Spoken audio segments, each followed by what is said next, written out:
Je salue en tout premier lieu les personnes qui nous visitent, soit pour la première fois, soit de manière ponctuelle.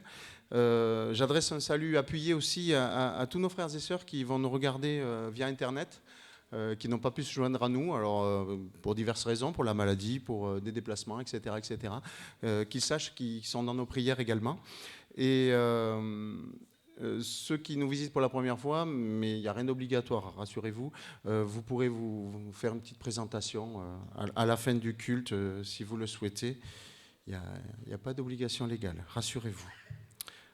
Pour remettre ce culte dans les mains du Seigneur, je vous propose de prier. Oui Seigneur, en ce dimanche, nous sommes encore réunis, grâce à toi Seigneur, par ta seule grâce, pour te louer, pour t'adorer, et pour écouter ta parole, Seigneur, alors que toute chose dite et chantée aujourd'hui le soit pour ta seule gloire, Seigneur, que tout soit fait pour ton saint nom, au nom de Jésus. Amen. Je vous propose d'ouvrir la parole dans Psaume 100, versets 1 à 5. Alors je laisse le temps nécessaire aux frères et sœurs qui ne sont pas geeks comme moi de prendre leur Bible. Poussez vers l'Éternel des cris de joie. Vous tous, habitants de la terre, servez l'Éternel avec joie. Venez avec allégresse en sa présence. Sachez que l'Éternel est Dieu. C'est lui qui nous a fait. Et nous lui appartenons. Nous sommes son peuple et le troupeau de son pâturage. Entrez dans ses portes avec des louanges, dans ses parvis avec des cantiques. Célébrez-le, bénissez son nom. Car l'Éternel est bon, sa bonté dure toujours, et sa fidélité de génération en génération. Et je vous propose de vous lever et d'entonner ce premier cantique. Venez le célébrer.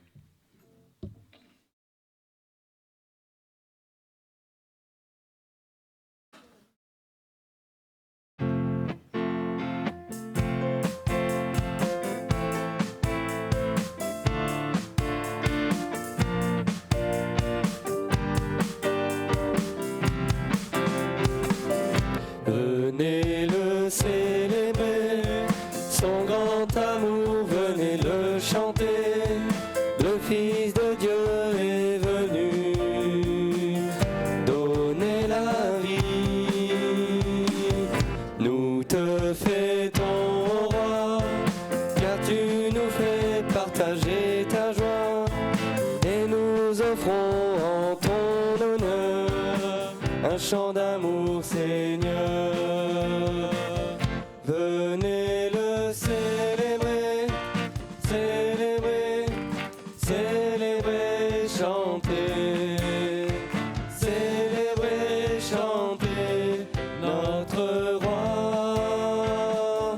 Venez le célébrer, célébrer, célébrer, chanter. Célébrer, chanter notre roi. Venez le célébrer, son grand amour, venez le chanter.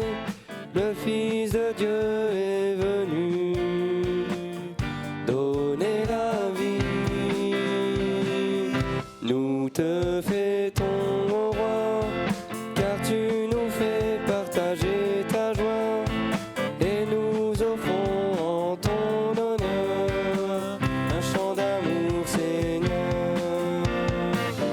Venez le célébrer, célébrer, célébrer, chanter. Célébrer, chanter notre roi. Venez le célébrer, célébrer, célébrer, chanter. Célébrer, chanter notre roi.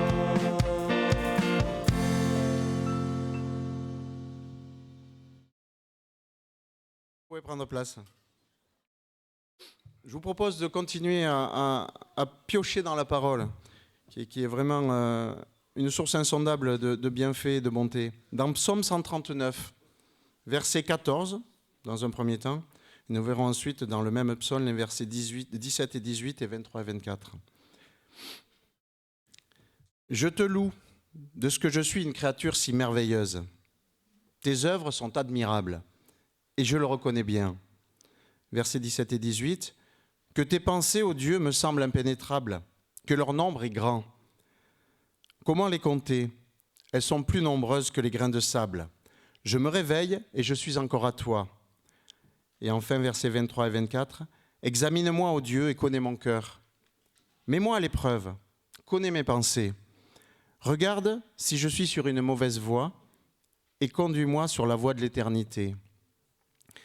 Alors, quand je suis tombé sur ce psaume, cette semaine, rassurez-vous, je ne me suis pas fait mal, ça m'a marqué. Je me suis dit, effectivement, oui, on est des créatures merveilleuses. Et des fois, on n'a pas conscience de ce côté merveilleux. On a souvent tendance à s'auto-flageller, à se trouver tous les défauts du monde. Là, je parle pour moi. Se dire, ouais, ça, je ne suis pas bien, là, je ne suis pas bon. En fait, non. Dieu, depuis le début, avant même qu'on soit conçu, il avait un plan pour nous. C'est lui qui nous a fait. Il est parfait, donc il n'a pas pu faire quelque chose d'approximatif. Il faut en avoir conscience. Et donc je vous invite à le lire en entier, ce psaume. Je l'ai trouvé très réconfortant. Et à la fois, ça nous montre aussi l'amour que Dieu a pour nous, bien avant qu'il ait envoyé Jésus pour effectuer le sacrifice ultime. Et je vous propose, afin d'honorer ce côté merveilleux et cette perfection dans la création, d'entonner 2 chants coup sur coup, Dieu Tout-Puissant, et ensuite J'ai soif de ta présence.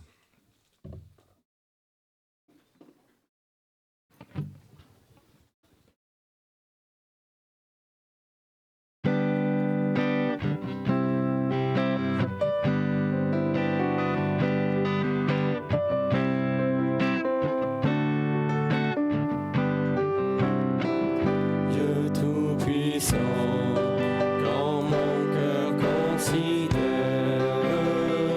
tout l'univers créé par ton pouvoir, le ciel d'azur, les éclairs, le tonnerre, le clair matin ou les ombres du soir. De tout mon être alors s'élève un chant. Dieu Tout-Puissant, que tu es grand. De tout mon être alors s'élève un chant. Dieu Tout-Puissant, que tu es grand. Quand par les bois ou la forêt profonde, j'erre et j'entends tous les oiseaux chanter. Quand sur les monts, la source avec son onde livre aux zéphyrs son chant doux et léger. Mon cœur heureux s'écrie à chaque instant. Ô Dieu d'amour, que tu es grand. Mon cœur heureux s'écrie à chaque instant. Ô Dieu d'amour, que tu es grand. Quand je songe au sublime mystère qu'un Dieu si grand a pu penser à moi, que son cher Fils est devenu mon frère et que je suis l'héritier du grand roi. Alors mon cœur redit la nuit le jour que tu es bon, ô Dieu d'amour. Alors mon cœur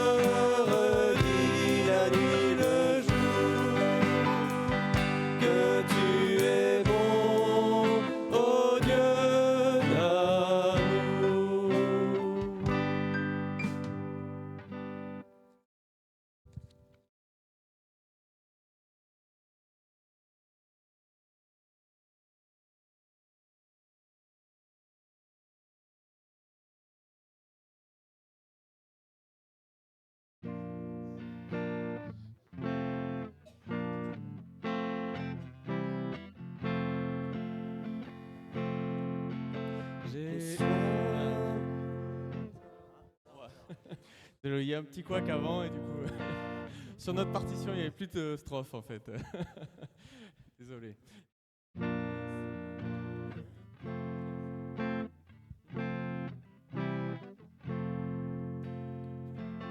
J'ai soif de ta présence, divin chef de ma foi, dans ma faiblesse immense, que ferais-je sans toi? Chaque jour, à chaque heure, oh, j'ai besoin de toi. Viens Jésus et demeure auprès de moi. Les ennemis dans l'ombre rôdent autour de moi, accablés par le nombre, que ferais-je sans toi? Chaque jour, à chaque heure, oh, j'ai besoin de toi. Viens Jésus et demeure auprès de moi. Pendant les jours d'orage, d'obscurité, d'effroi, quand faiblit mon courage, que ferais-je sans toi? Chaque jour, à chaque heure, oh, j'ai besoin de toi. Viens Jésus et demeure auprès de moi. Oh Jésus, ta présence, c'est la vie et la paix dans la souffrance et la vie à jamais. Chaque jour, à chaque heure, oh, j'ai besoin de toi. Viens Jésus et demeure auprès de moi.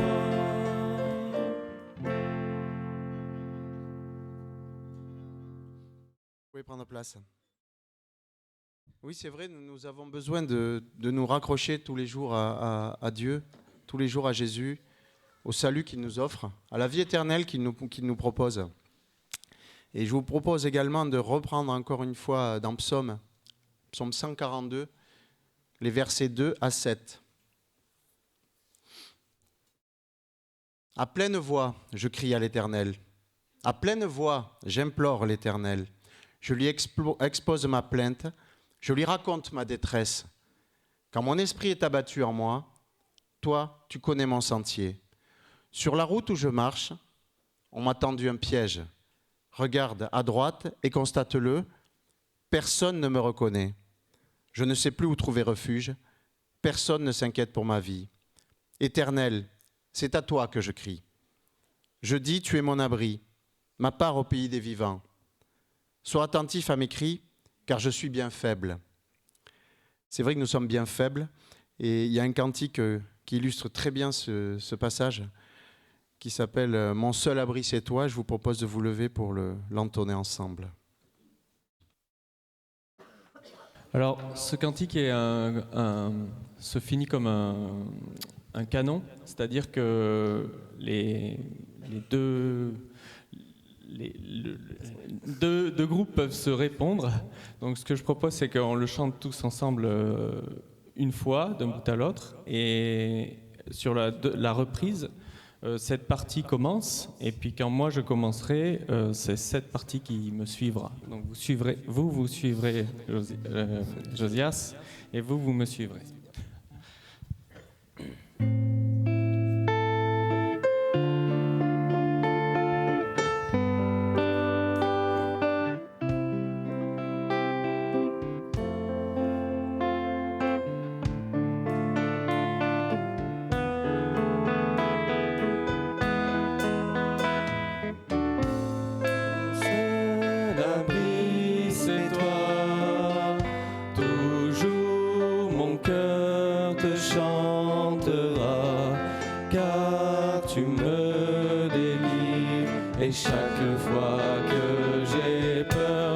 m'appuie sur toi.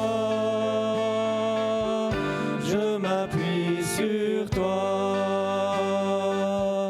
Et dans ma faiblesse,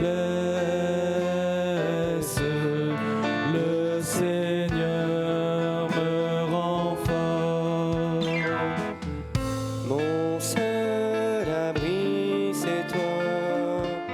Toujours mon cœur te chantera, car tu me délivres. Et chaque fois que j'ai peur, je m'appuie sur toi.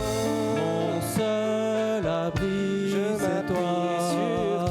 Toujours mon cœur te chantera, car tu me délivres. Et chaque fois que j'ai peur, je m'appuie sur toi. Je m'appuie sur toi. Et dans ma faiblesse, le Seigneur me rend fort. Je m'appuie sur toi.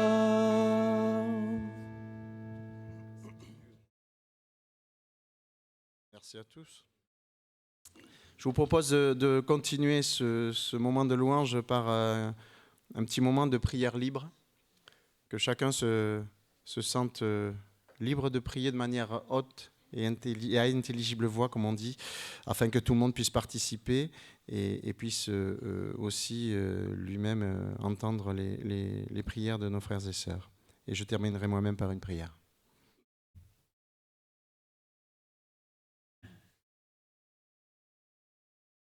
Oui, merci Seigneur, toi qui as créé tout, l'infiniment grand, l'infiniment petit, qui est l'alpha, l'oméga. Tu t'es abaissé jusqu'à nous, Seigneur, jusqu'à donner ton Fils, afin de nous offrir ton salut et la vie éternelle, Seigneur. Et nous avons de faibles mots pour te remercier, mais tu sais regarder à nos cœurs, Seigneur. Et sache que nous te glorifions pour ça, nous te bénissons pour ça. Au nom de Jésus. Amen.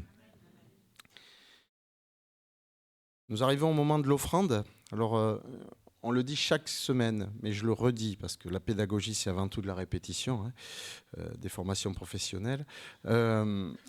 L'offrande, c'est quelque chose qui est libre. On appellerait ça en droit une libéralité, mais on n'est pas là pour faire un cours de droit des libéralités. Je vous propose de prendre un passage dans la parole, dans 2 Corinthiens 9, versets 7 et 8.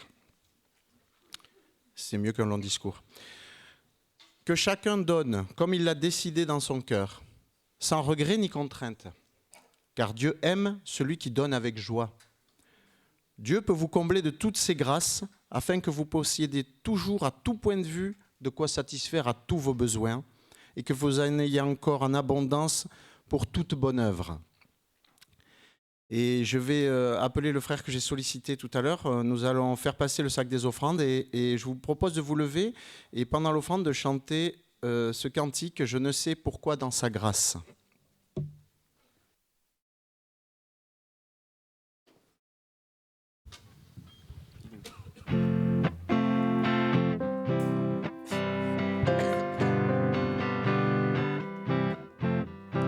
Je ne sais pourquoi dans sa grâce, Jésus m'a tant aimé. Pourquoi par son sang il efface ma dette, mon péché. Et je sais qu'en lui j'ai la vie, il m'a sauvé dans son amour et gardé par sa main meurtrie.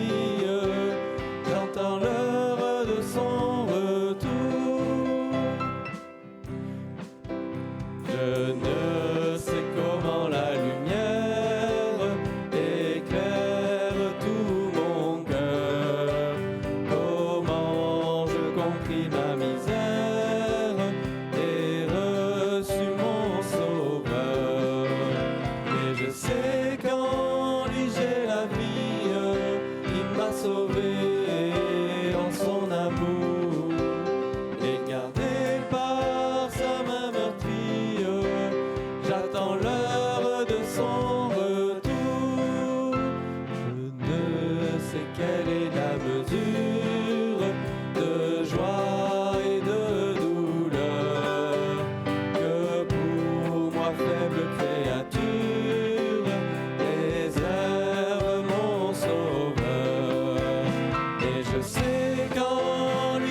Prions pour les offrandes.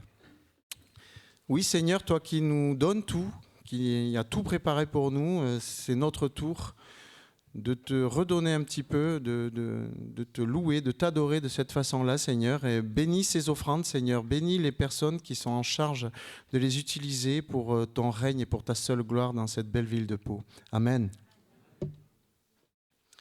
Nous arrivons au moment de la scène, du repas du Seigneur. Mais avant la scène et après la scène, il y a tout le sacrifice de Jésus qui est en jeu. Là, un frère nous l'a rappelé, nous arrivons dans le temps de Noël, dans le temps de l'Avent. Et moi, je ne vais pas vous faire un cours de latin non plus, rassurez-vous, sur l'étymologie du mot Adventus. Ça me démange un petit peu, mais je ne vais pas le faire aujourd'hui. Et donc le sacrifice de Jésus, le sacrifice ultime, alors, un seul qui a payé tous les péchés de toute l'humanité. Je sais pas vous, mais moi j'ai du mal des fois à embrasser cette réalité-là, à la comprendre déjà d'une part, c'est quand même pas rien, et l'accepter, oui, on arrive à l'accepter, mais c'est vrai que c'est incommensurable, c'est un sacrifice qui nous paraît fou, qui paraît fou aussi à tous ceux qui n'ont pas Jésus dans leur vie, mais c'est la volonté de Dieu. C'est la volonté de Dieu qui a envoyé son Fils pour racheter tout le monde. Pas les justes, mais tous les autres aussi. Et je vous propose un petit verset dans Hébreux 10, le verset 10. C'est en vertu de cette volonté que nous sommes sanctifiés par l'offrande du corps de Jésus-Christ, une fois pour toutes. Et oui, frères et sœurs, une fois pour toutes. C'est fini avec les sacrifices, les holocaustes, etc. etc. C'est Jésus qui a tout pris sur lui, tout pris sur le bois. Et c'est incroyable. On n'y croit pas. Et je vous propose de rester assis pour chanter ce cantique-là, qui s'appelle « Rédempteur adorable », que je trouve particulièrement beau. Et ils sont tous beaux, quasiment, il faut être honnête. Mais celui-là, je le trouve particulièrement prenant. Et donc, je vous propose de rester assis afin de le chanter.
De l'éternelle flamme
C'est Jésus qui a institué la Sainte Seine, le dernier repas qu'il a partagé avec ses apôtres. Et je vous propose là encore de nous replonger rapidement dans les Écritures, dans Matthieu, chapitre 26, les versets 26 à 29. Pendant qu'il mangeait, Jésus prit du pain, et après avoir rendu grâce, il le rompit, et le donna aux disciples en disant : « Prenez, mangez, ceci est mon corps. » Il prit ensuite une coupe, et après avoir rendu grâce, il la leur donna, en disant : « Buvez-en tous, car ceci est mon sang, le sang de l'alliance, qui est répandu pour plusieurs, pour la rémission des péchés.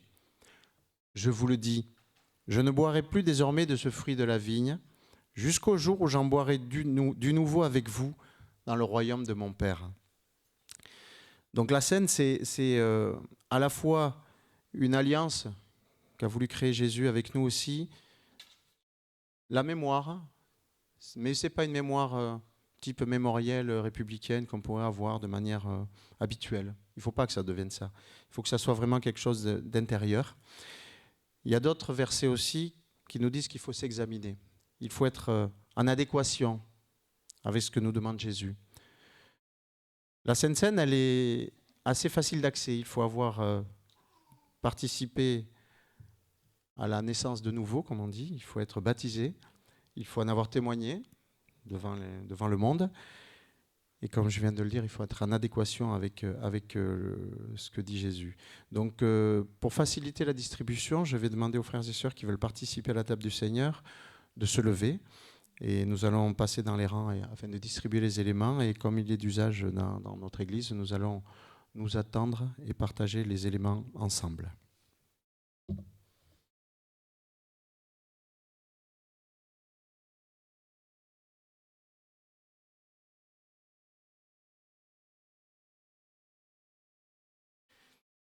Seigneur Dieu Tout-Puissant, nous l'avons chanté, Seigneur, tu as donné ta vie. Tu as donné ta vie sur cette croix, Seigneur, et nous pouvons penser, Seigneur, à ce moment, nous remémorer, Seigneur, ce moment tant important pour tous les chrétiens du monde entier.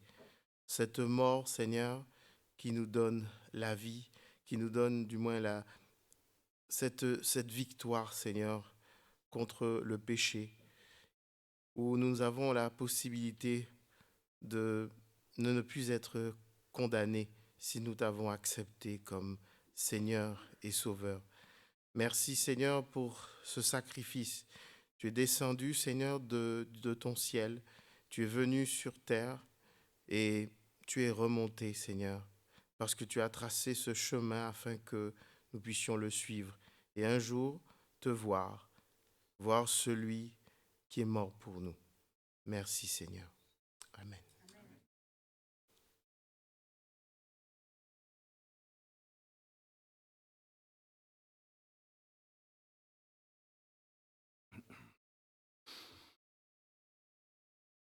Oui, Seigneur, c'est ton sang précieux qui a coulé sur la croix. C'est ton sang innocent qui a coulé sur la croix, qui nous a lavés de nos péchés, Seigneur. Nous n'avons pas conscience parfois du sacrifice qui a été le tien, mais c'était la volonté de Dieu. Et tu t'es plié à cette volonté, Seigneur, et tu as souffert pour nos iniquités, Seigneur. Et sois-en béni, sois-en remercié. Et nous savons que tu nous as préparé une place, Seigneur. Et c'est un réconfort immense. C'est une assurance immense. Merci, Seigneur. Amen.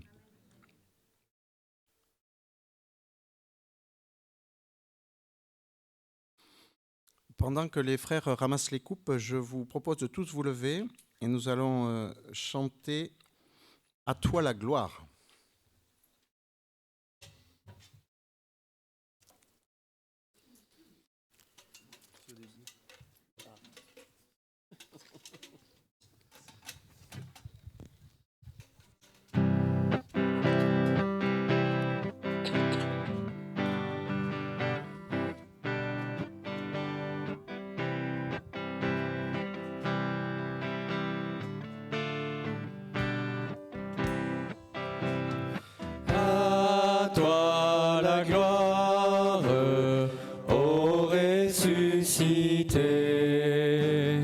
À toi la victoire pour l'éternité. Brillant de lumière, l'ange est descendu. Il roule la pierre du tombeau vaincu. À toi la gloire, ô ressuscité. À toi la victoire pour l'éternité. Le paraître, c'est lui, c'est Jésus, ton sauveur, ton maître. Oh, ne doute plus, sois dans l'allégresse, peuple du Seigneur, et redis sans cesse que Christ est vainqueur. À toi la gloire, ô ressuscité. À toi la victoire pour l'éternité. Craindrai-je encore? Il vit à jamais. Celui que j'adore, le prince de paix. Il est ma victoire, mon puissant soutien. Ma vie et ma gloire, non, je ne crains rien. À toi la gloire, ô ressuscité. À toi la victoire pour l'éternité.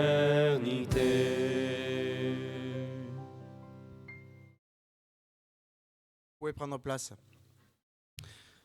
Je vais maintenant céder la place à Guillaume, qui a une adresse de la part du Seigneur à nous faire.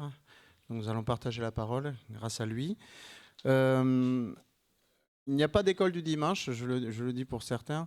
Il y a répétition du dimanche. Là, on est en pleine fusion pour vous préparer quelque chose de bien pour le 14. Ne ratez pas le 14 décembre.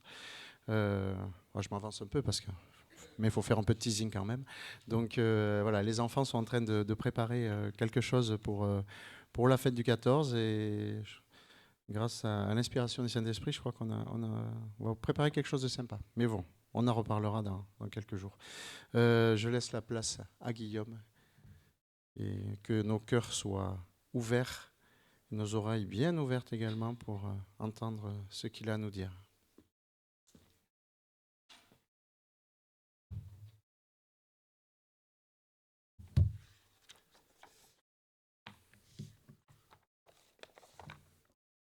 Bonjour à tous et à toutes. C'est donc à moi que revient la responsabilité de clôturer la première lettre que Paul a écrite autrefois aux chrétiens d'une ville qui s'appelait Thessalonique. C'est une lettre qu'on étudie ensemble depuis quelques dimanches déjà. Et c'est moi qui vais terminer. Mais avant de commencer ça, on va remettre ces moments dans la prière.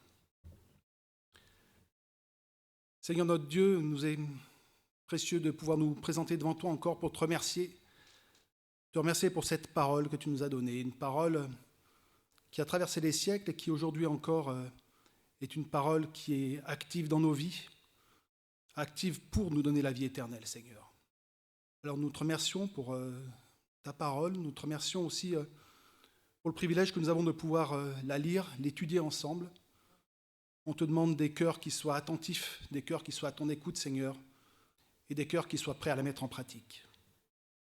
Que tu bénisses ces moments et que tu nous remplisses de ce que tu as à nous apporter. Dans le nom de Jésus. Amen. Alors, nous allons faire quelque chose qui n'est pas très classique. C'est-à-dire que je vais commencer par vous faire un bref résumé de cette première lettre, avant de passer à l'étude proprement dite de la fin du chapitre 5 qui nous occupe aujourd'hui. C'est vrai que d'habitude, le résumé sert plutôt de conclusion, mais je voudrais laisser aujourd'hui plutôt vous laisser ce texte comme un testament de l'apôtre Paul. Quelque chose qui nous a légué aux Thessaloniciens à l'époque, mais qui est valable aussi pour nous aujourd'hui, comme un guide pour notre vie spirituelle, comme une lampe sur notre sentier, qui nous a été laissée par le Saint-Esprit. Donc, si on devait résumer cette première lettre de Paul aux Thessaloniciens en 2 mots, c'est « Christ revient ». Alors, pendant les 3 premiers chapitres, Paul met en avant la foi des Thessaloniciens, puis il leur rappelle son propre travail parmi eux, il leur exprime son amour, son regret aussi de n'avoir pas pu de nouveau les visiter. Ensuite, après une exhortation à l'éthique personnelle, concernant à la fois la moralité sexuelle, l'amour fraternel et le témoignage dont nous a parlé Garcia il y a quelque temps, Paul va répondre à leurs questions sur l'avenir. Il va leur dire « Jésus reviendra. Les morts ressusciteront et les croyants régneront avec lui pour toujours. » Mais, comme nul ne sait quand ce jour arrivera, alors il nous faut rester vigilants en attendant cette parousie, ce retour du Seigneur. Et c'est le sens des recommandations finales de l'apôtre Paul que nous allons étudier maintenant. Voici comment vivre une morale chrétienne différente, une morale chrétienne visible au milieu d'un environnement athée. Et voici quelles devraient être les relations et le comportement dans l'Église de Dieu. Alors, nous allons d'abord voir une dimension que je dirais plutôt collective, une dimension relationnelle de la vie en Église, ce sont les versets 12 à 15. Puis nous verrons une composante qui est plus individuelle, plus personnelle, les versets 16 à 22. Et troisièmement, l'objectif recherché à travers cela, les versets 23 à 24. Puis nous conclurons rapidement avec les salutations finales de Paul. Alors c'est assez dense, et même si j'aurais aimé parfois plus développer, et même si vous auriez peut-être aimé que je développe plus, ne me tombez quand même pas dessus à la fin, on va essayer de faire avec le temps dont nous disposons.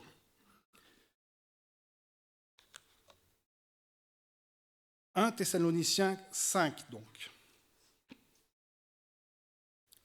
1 Thessaloniciens 5, on va lire les versets 12 à 15.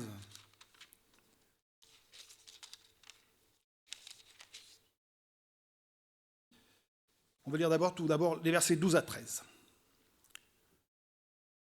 Nous vous demandons, frères et sœurs, de reconnaître ceux qui travaillent parmi vous, qui vous dirigent dans le Seigneur et qui vous avertissent. Ayez beaucoup d'estime et d'amour pour eux à cause de leur travail. Soyez en paix entre vous. Alors Dieu place à la tête des églises locales des personnes qu'il appelle à son service. Ce sont des pasteurs, des anciens, des diacres, des gens qui œuvrent pour le Seigneur, des évangélistes aussi.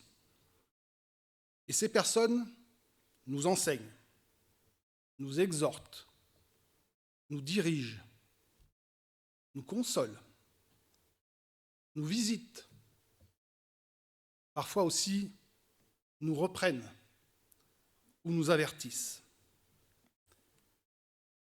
Mais nous sommes souvent enclins à critiquer, à juger, à médire et à nous plaindre. C'était pas très intéressant ce matin, c'était moyen. Ou alors, ce message était dur quand même. Il était dur, hein? Où est la grâce dans ce message? C'est dur. Ou alors, au contraire, il est trop laxiste. Il laisse tout passer. Ou alors, mais de quel droit me juge-t-il? Qu'est-ce qu'il sait de mon passé? Alors certes, nous devons avoir un jugement critique sur ce qui nous est enseigné, un jugement qui s'appuie sur la parole de Dieu. Mais Paul nous appelle avant tout à avoir de l'estime et de l'amour pour ceux qui remontaient un petit peu plus haut dans le verset précédent, pour ceux qui vous avertissent. Ça pique, hein? Je laisse chacun en face de ses propres responsabilités. Ayez de l'amour et de l'estime pour ceux qui vous dirigent à cause de leur travail. Et soyez en paix entre vous. C'est une conséquence logique de l'amour et de l'estime réciproque. Mais Paul va ensuite élargir le débat en s'adressant à tous dans l'Église. Et c'est le verset 14.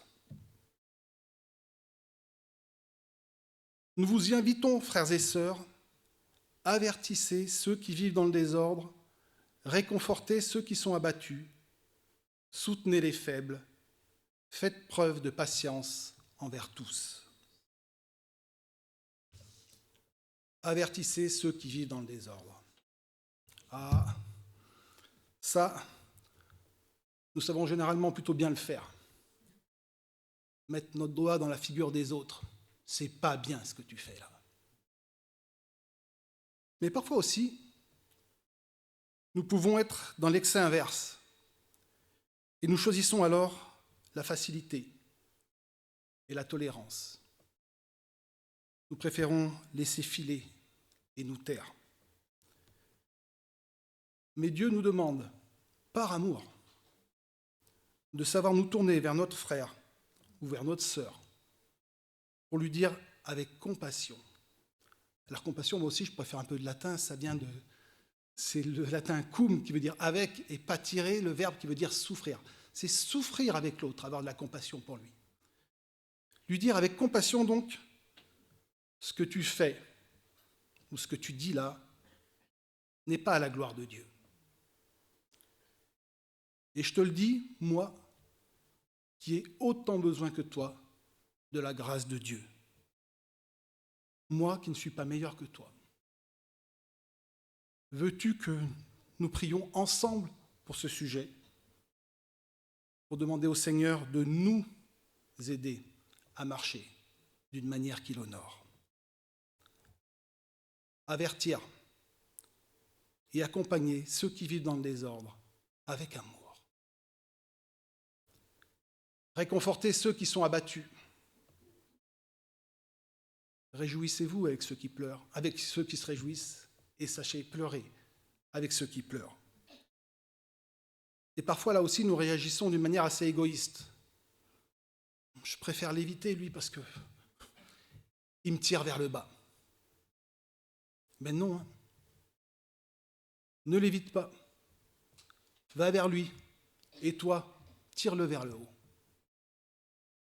Apprenons à être présents pour ceux qui souffrent, qui sont dans des moments difficiles. Puis Paul continue, soutenez les faibles. Ah, là aussi, nos réactions charnelles nous font rarement honneur. Voici bien souvent ce que nous pensons quand nous ne le disons pas carrément. C'est fatigant. Il ne comprend rien. Ou alors il ne connaît rien. Ou il surinterprète tout. Nous avons facilement une bonne estime de nous-mêmes, mais beaucoup moins des autres autour de nous. Alors il nous faut apprendre à tendre la main plutôt qu'à lever les yeux vers le ciel. Accepter d'aider à marcher ceux qui trébuchent. Faire grandir les bébés dans la foi. Prier aussi pour les ministères de relations d'aide, notamment au niveau de l'Église. Il y a Cafoui, il y a Sylvia. Il y a aussi tous ceux qui visitent les personnes qui en ont besoin. Nous avons tant de choses à faire pour soutenir ceux qui sont faibles et qui ont besoin d'être épaulés. Et enfin, faites preuve de patience. Ah. La patience est un fruit de l'esprit. Malheureusement, on le porte assez peu souvent.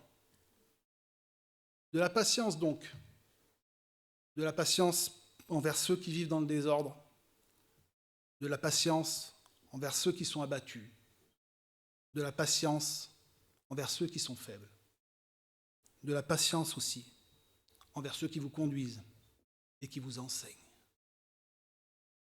Et maintenant, comme une transition, Paul nous donne ce verset 15. Verset 15. « Veillez à ce que personne ne rende à autrui le mal pour le mal, mais recherchez toujours le bien, soit entre vous, soit envers tous les hommes. » Veillez pour vous-même et pour vos frères et sœurs. Comme une autre façon de formuler cette règle d'or que nous allons voir maintenant. Alors, différentes lois peuvent régir notre vie. Dans notre société moderne, égoïste et autocentrée, c'est souvent la loi de la jungle. La loi du plus fort est toujours la meilleure. Ou son équivalent, la fin justifie les moyens.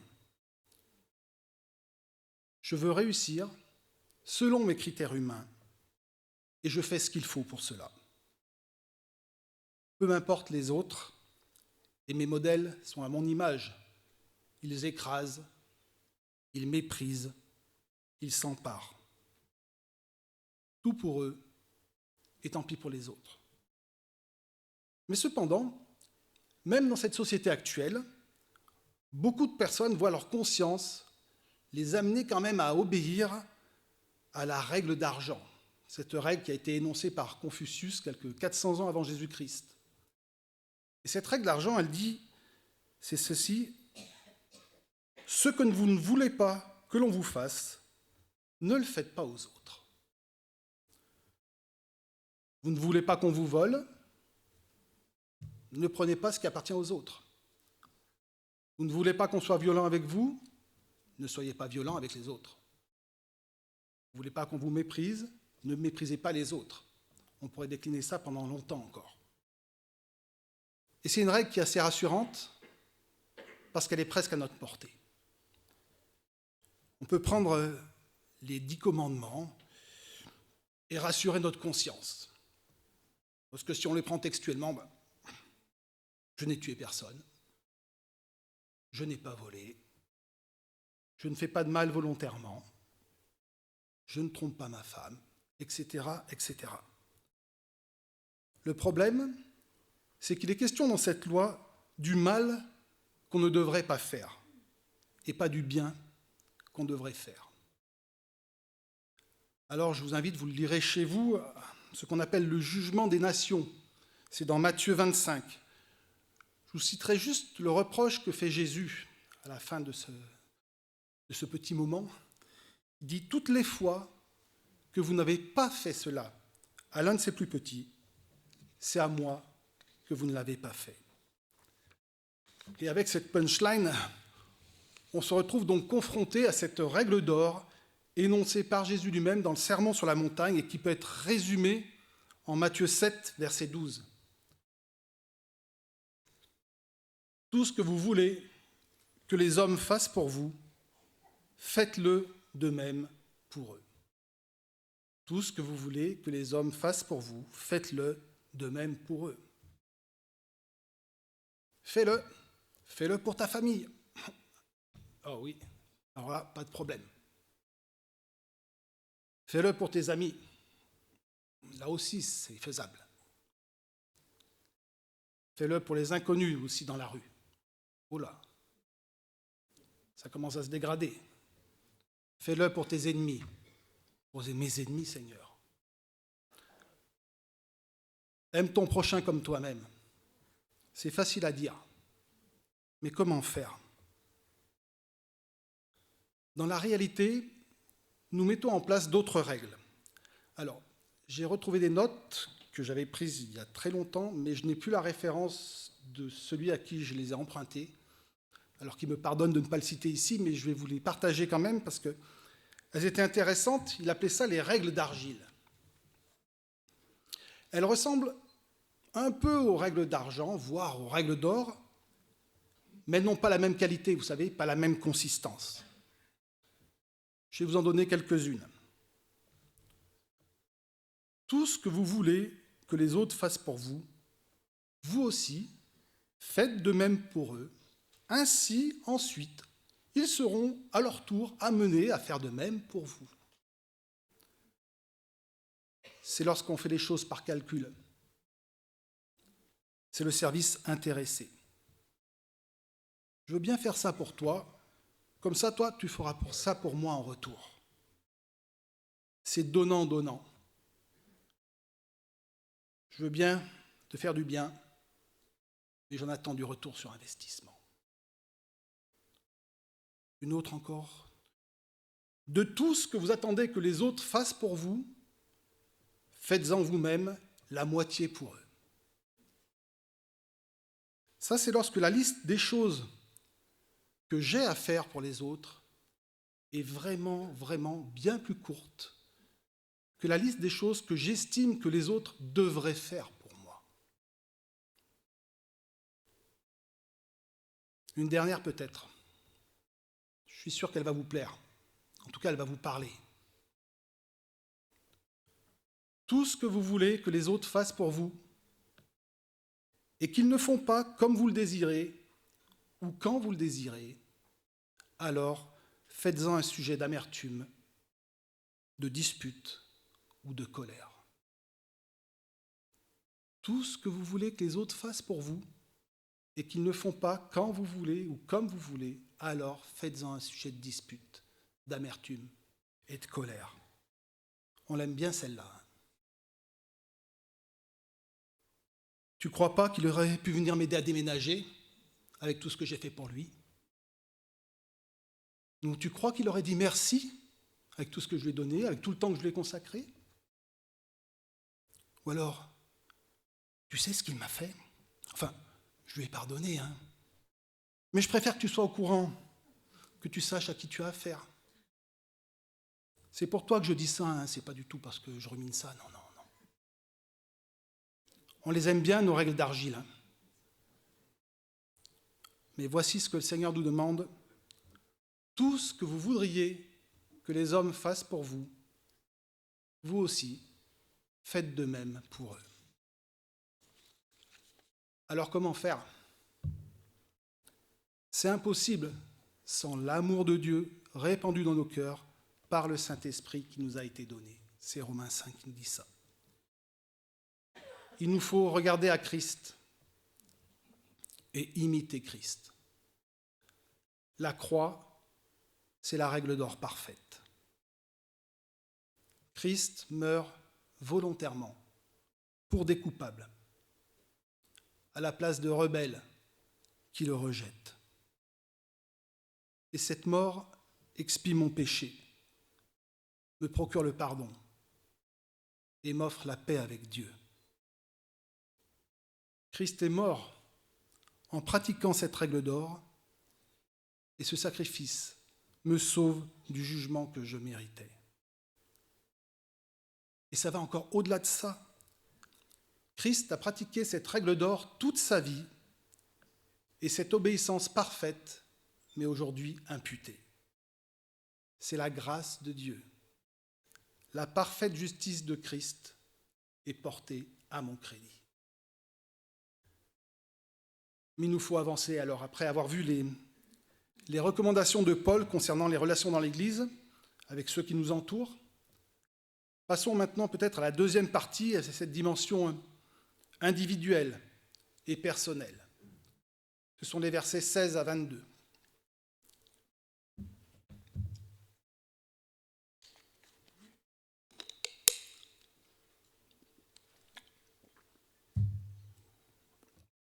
Versets 16 à 22.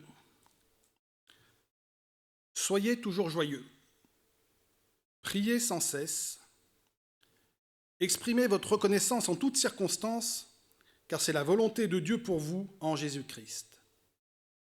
N'éteignez pas l'esprit, ne méprisez pas les prophéties, mais examinez tout et retenez ce qui est bon. Abstenez-vous de toute forme de mal.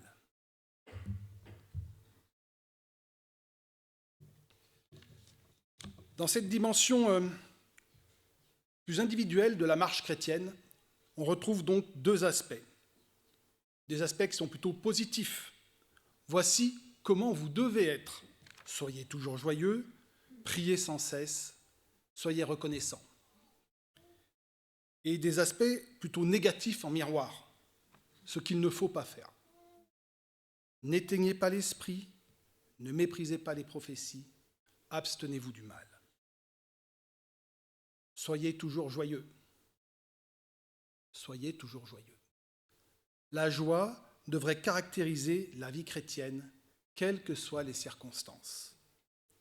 C'est Philippiens 4 qui nous dit « Réjouissez-vous toujours dans le Seigneur ». Je le répète, réjouissez-vous.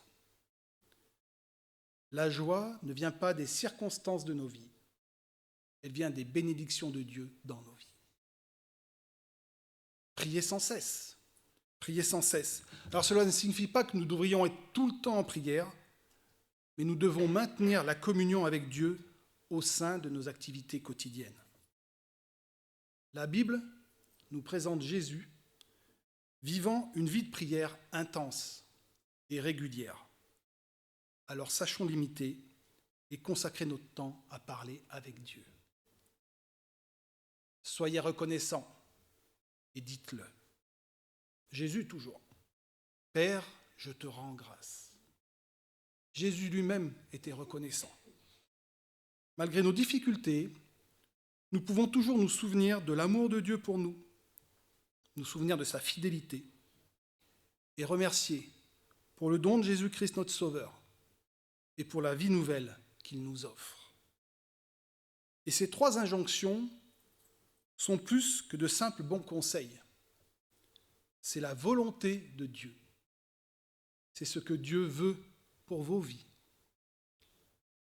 Soyez toujours joyeux, priez sans cesse, soyez reconnaissants. Et pour cela, il y a des choses à appliquer et d'autres à éviter. On vient de voir le positif, il y a aussi le négatif. Alors c'est un évangéliste qui s'appelle Rav Chalice. Il compare la vie chrétienne à une table qui est composée de 3 planches qui reposent sur 4 piliers, 4 pieds. Les 4 pieds sont ce qu'il appelle les 4 disciplines. On a vu la prière, la parole de Dieu, la communion fraternelle et l'extériorisation de la foi ou l'évangélisation. Par la prière, je parle à Dieu. Par sa parole, Dieu me répond ou m'interpelle. Par la communion fraternelle, je suis encouragé, je suis porté dans ma foi. Et enfin, je partage ma foi en parlant autour de moi. Et ces 4 pieds sont essentiels. Si un est absent, ou s'il est trop court, la table est bancale, voire s'écroule. Et cette table, quant à elle, elle est constituée de 3 planches accolées, dit-il. N'attristez pas l'esprit, c'est Éphésiens 4, verset 30. N'éteignez pas l'esprit, c'est ce qu'on étudie dans Thessaloniciens. Et enfin, marchez par l'esprit, Galates 5, verset 16. Attrister l'esprit, c'est le problème de ta conscience. C'est faire ce qui est interdit. C'est le problème du péché et de la nécessité de la repentance. Lorsque je pêche, je dois confesser mon péché à Dieu et m'en détourner afin de restaurer ma communion avec mon Père céleste. Sinon, j'attriste l'esprit. Éteindre l'esprit, c'est le problème de ta volonté maintenant. C'est refuser de faire ce que le Saint-Esprit nous demande. C'est le refus d'obéir à la volonté de Dieu pour notre vie. Et enfin, le dernier, qui est marcher par l'esprit ou fonce, c'est la foi en action, une foi vivante, qui se manifeste par des actes de justice, par des œuvres de justice, des actes de confiance dans l'amour de Dieu, malgré des apparences défavorables. Et de manière pratique, dans le texte qui nous concerne, éteindre l'esprit, c'est donc refuser d'obéir à Dieu et à ce qu'il nous demande. Et ce qu'il nous demande, nous pouvons le savoir par l'étude personnelle de sa parole par les enseignements que nous recevons. Ainsi, la prédication ne doit pas être méprisée, même si elle est simple et que nous avons l'impression de ne rien apprendre de plus que ce que nous savons déjà. Nous devons nous efforcer d'appliquer ce que Dieu nous dit par l'intermédiaire de sa parole prêchée en Église, mais aussi, comme les chrétiens de Béret, savoir examiner ce qui nous a enseigné à la lumière de la Bible, afin que le filtre du messager ne vienne pas altérer le message lui-même. D'où cette invitation que nous donne Paul à retenir ce qui est bon, c'est-à-dire ce qui est conforme à la parole, et à s'abstenir de tout mal. Parce que tout ceci a un objectif, un but, et est porté par une assurance. Et ce sont les versets 23 et 24.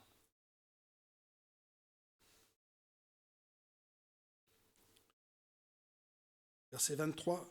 « Que le Dieu de la paix vous conduise lui-même à une sainteté totale et que tout votre être, l'esprit, l'âme et le corps, soient conservés irréprochables lors du retour de notre Seigneur Jésus-Christ. Celui qui vous appelle est fidèle, c'est aussi lui qui le fera. »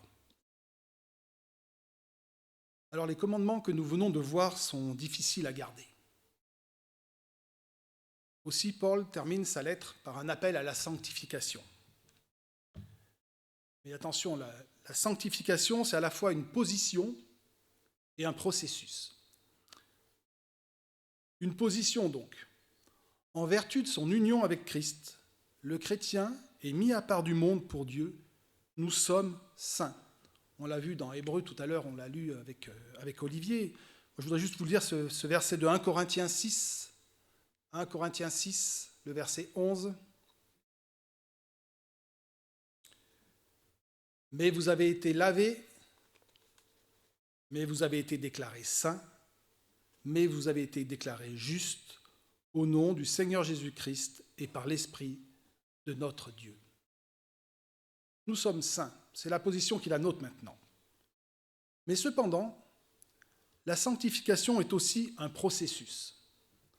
C'est ce qu'on appelle la sanctification progressive. Le croyant, mis à part du monde, est transformé peu à peu en l'image de Christ.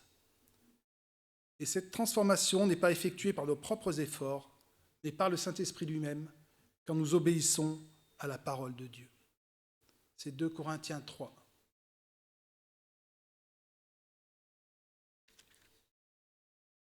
Nous tous, qui sans voile sur le visage, contemplons comme dans un miroir la gloire du Seigneur, nous sommes transformés à son image, de gloire en gloire, par l'Esprit du Seigneur. Et cette transformation progressive concerne notre être tout entier.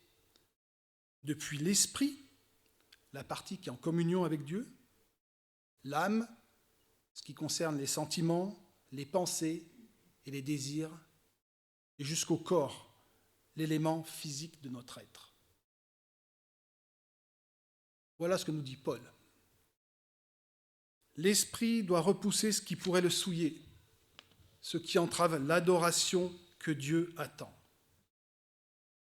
L'âme doit repousser les mauvaises pensées, les appétits charnels, les disputes et les mauvais sentiments. Et le corps, quant à lui, doit être préservé de toute souillure ou usage avilissant. C'est là le chemin de la sanctification. Et cette sanctification est la volonté de Dieu, et il est fidèle pour l'accomplir, nous dit le verset. Je termine avec ce verset de Philippiens 1. Philippiens 1, verset 6.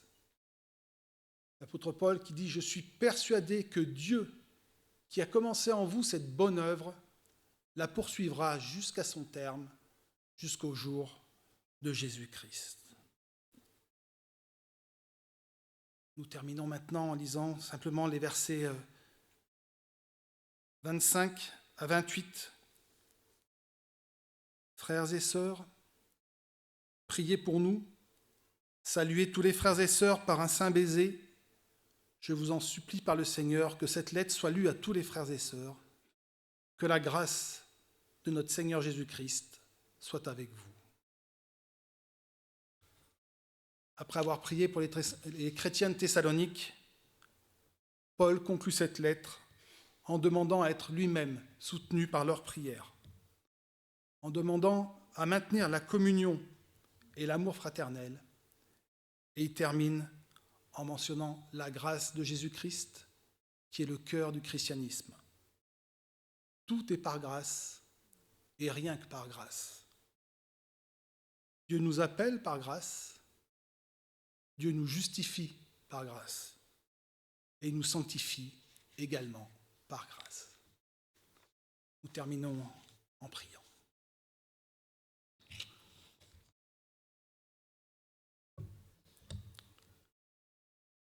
Alors Seigneur,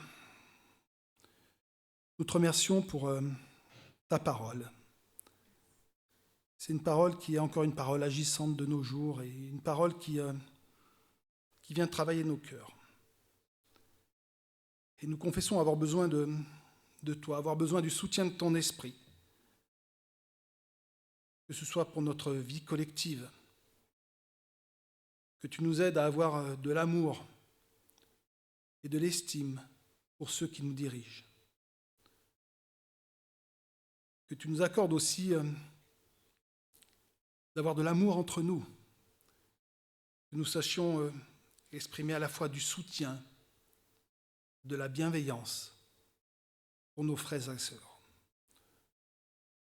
Nous sommes tous différents, Seigneur, mais nous sommes réunis par une foi commune, par un sauveur commun. Nous sommes frères et sœurs, Seigneur, que nous sachions le vivre et le manifester avec amour. Mais si la vie collective est compliquée, Seigneur, nous devons bien confesser que la vie personnelle est aussi un challenge. Tu nous appelles à marcher par l'Esprit, appuyer sur une vie de prière, appuyer sur ta parole, appuyer sur cette communion fraternelle et sur ce partage de la foi, Seigneur. Accorde-nous de savoir être des imitateurs de Jésus-Christ. Nous savons que c'est un modèle qui est inimitable, mais nous voulons tendre vers lui, nous voulons mettre en œuvre notre sanctification personnelle pour lui ressembler. Nous te demandons que cette sanctification soit quelque chose qui soit dans notre cœur tous les jours, afin que tout notre être, notre esprit, notre âme, notre corps, soit à ta gloire et dans ta dépendance. Enfin, Seigneur, nous voulons appuyer sur cette grâce de Dieu, te demander que nous soyons toujours joyeux, Seigneur. Que cette joie des rachetés se voie dans nos vies, dans notre façon d'être avec les autres. Que nous soyons aussi toujours en prière, Seigneur, en connexion avec toi, et que nous apprenions à être aussi reconnaissants. Tu vois combien nous pouvons parfois être égoïstes et autocentrés, Seigneur. Que nous sachions avoir de la reconnaissance, que nous sachions aussi l'exprimer, te le dire, Seigneur. Seigneur, merci. Merci pour ton amour. Merci de nous avoir donné Jésus-Christ. Merci de nous aider à vivre ensemble comme des frères et sœurs. Que toute notre vie soit un fruit porté pour toi. Quelque chose qui rende la gloire à Dieu et qui lui rende la place qui lui revient, celle qui est au-dessus de toutes choses. Dans le nom de Jésus-Christ, j'ai prié. Amen. Alors, je vais demander à l'équipe de louanges de revenir. On va chanter « Te ressembler ». Juste, je veux vous lire une dernière fois les paroles avant que nous chantions. « Te ressembler, Jésus, c'est mon espoir suprême. Penser, agir, aimer toujours plus comme toi. Te ressembler, Jésus, c'est mon espoir suprême. Par ton esprit, rends-moi semblable à toi.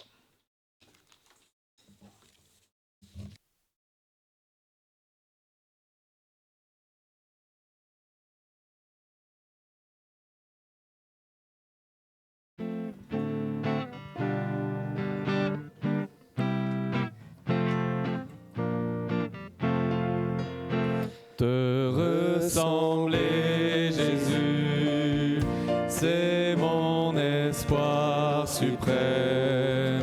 Penser, agir, aimer, toujours plus comme toi. Te ressembler, Jésus, c'est mon espoir suprême. Par ton esprit en moi, semblable à toi. Te ressembler, Jésus, c'est mon espoir suprême.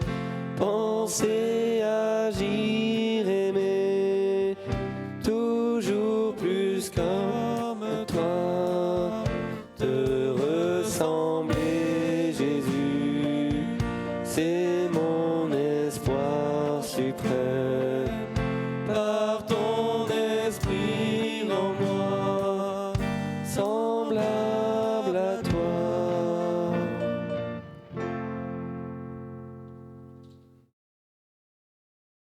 Vous pouvez prendre place. C'est la fin de l'enregistrement sur Internet. Nous leur souhaitons une belle semaine et que Dieu les garde. Je ne sais pas qui